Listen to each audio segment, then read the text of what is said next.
तर सध्या जो काही तुम्ही निर्णय घेतलेला आहे त्यामध्ये जर तुम्हाला कन्फ्युजन आहे तर ही रीडिंग तुमच्यासाठीच आहे.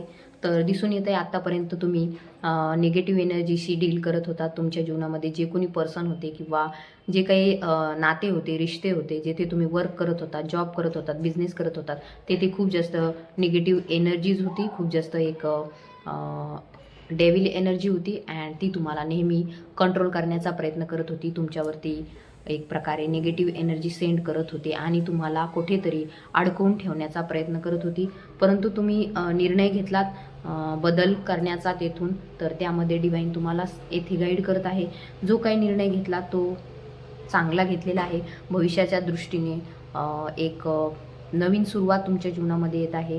ह्या निर्णयावरती परमेश्वरही खुश आहे, कारण की परमेश्वराला नव्हतं वाटत की तुम्ही अशा लोकांच्या सानिध्यात राहावं.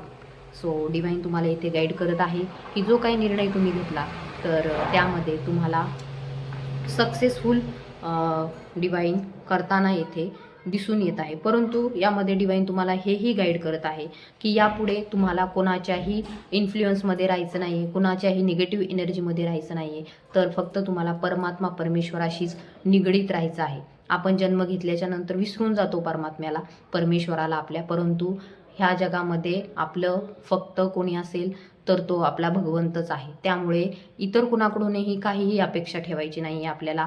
तर आपला जो परमात्मा परमेश्वर आहे त्याचं नामस्मरण करतच आपल्याला आपलं पुढील आयुष्य आता काढायचं आहे. So thank you so much.